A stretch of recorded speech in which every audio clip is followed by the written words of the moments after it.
My name is David Dai. I am currently a math teacher at Alma Bryant High School. This semester I am teaching Algebra 2 Trig with Honors, which is mostly 10th and 11th graders, and then 2 discrete math classes that are all senior students. I grew up in Bayou La Batre, Alabama. They call themselves the seafood capital of Alabama, and that rings true. It is a predominantly seafood industry driven community, fisheries. The employees in the seafood industry shuck oysters, pick crab, pick shrimp. They go out on, fish boats and shrimping boats during the season, and it is a very diverse community. A lot of different Asian ethnic groups. The Vietnamese community is very large here, but you also have Laotian, Cambodian, Thai, and even some, Hispanic members of our community. So it's pretty diverse. Well, my parents were Vietnamese immigrants to California before we moved to Alabama, and so they speak mostly Vietnamese. Very little English, broken at best.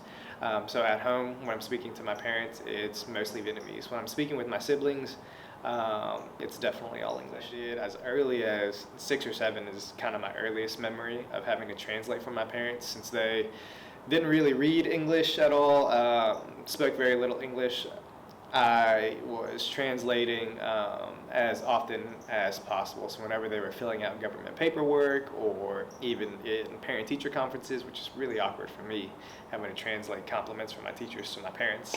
But those were the expectations that, or responsibilities, I guess, that was kind of thrusted onto me in order for my parents and my siblings to kind of make it through. And not only would I translate for them, I would also translate for their friends. So it was just something that I kind of did and still do now whenever they need me to. Growing up, I was always kind of treated like an other, especially here in South Alabama. Kids always looked at me weird and different.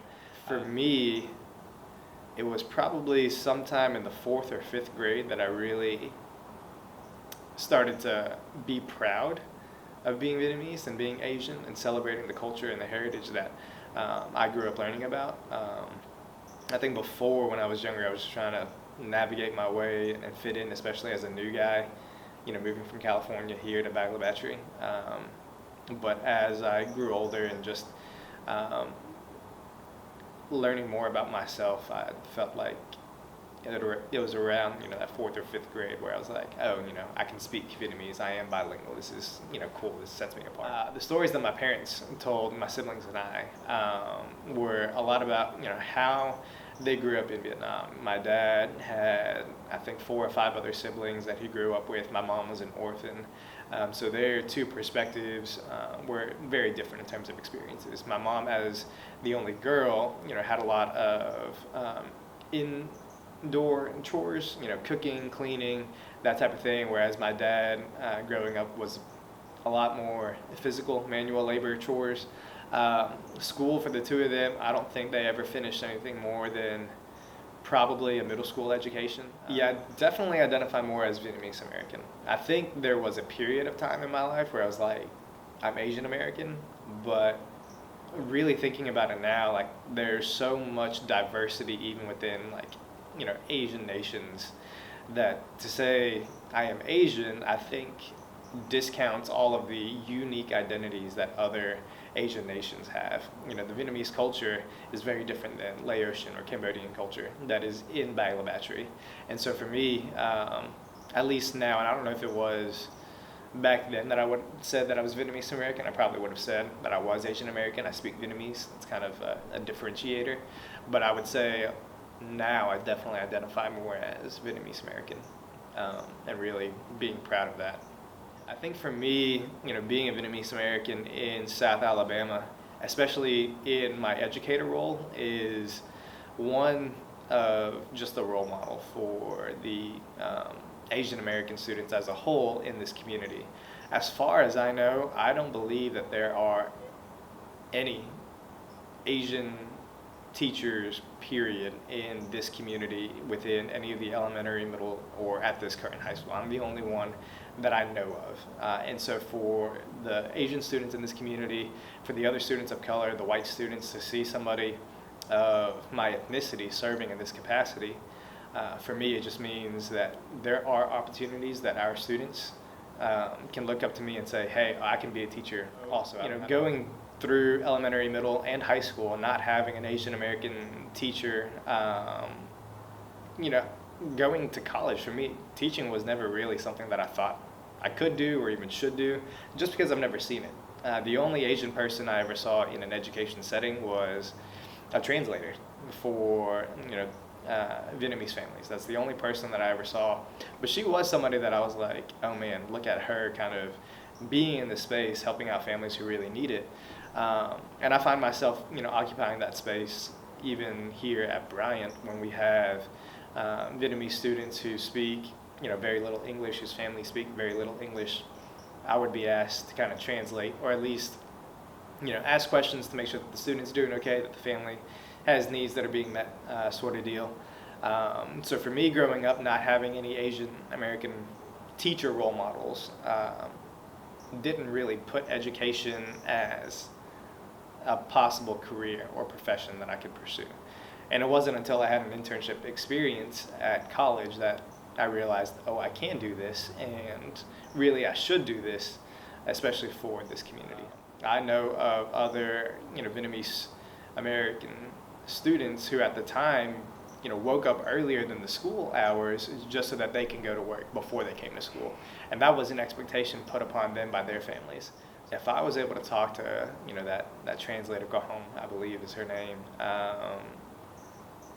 I think the first words would be thank you, just for everything that you've done for me, for my family, for our community, and that, I'm hoping the role that I'm serving in kind of makes you proud, that there are students that you're able to help, now serving the community that you served previously. Just knowing that there are students who come to my class who are, connecting with me on a personal level in terms of relationships, that I can steer in a positive direction academically, personally, whatever. I think that, to me, I feel appreciated in that way. And even if they don't, vocalize it or give me gifts, like I don't feel like I need all of that to be reminded of the role that I'm playing. However, I do think that there are teachers who are, really going through incredibly hard times that do need that positive affirmation, that do need those gifts of support saying that, hey, you're doing a great job, you're doing the right types of things. Our kids, our families, our community appreciate the work that you're putting in, and it's not going unnoticed. So for them, I think just people showering them with gifts, whether it's students or parents, other community members, I think it just reminds them that, yeah, I'm in it for the right reasons, and that people do recognize the work that we're putting in, that I'm putting in, and it is being appreciated. So as a whole, I think it's nice that we have a week designated to appreciate teachers. I think it's a yearly 365-day kind of thing where we are constantly appreciative of our teachers. Whether or not it manifests itself, daily is a different story. But I think as teachers, we appreciate each other. We just hope that that narrative is something that the general public really recognizes, especially during this time. My wife and I, having gone to restaurants, being served very last, not being served or waited on at all after 30, 45 minutes of being seated, of being skipped over by others in terms of just us waiting on a list. So I think there are moments that are probably microaggressions towards that prejudicial, discriminatory behavior. The level of discrimination that my parents faced, a lot of it has to do with the fact that they can't speak English. And I think there is a perception here among white society that if you're in America, you should know how to speak English, and if you don't speak English, well, you should find somewhere else to go. Except that's not the reason why they came here. They came here because, quote unquote, this is the land of opportunity. And so the opportunity that they sought was for their children, their grandchildren, and I think there are moments where, they wish they knew more English so that they could navigate the world.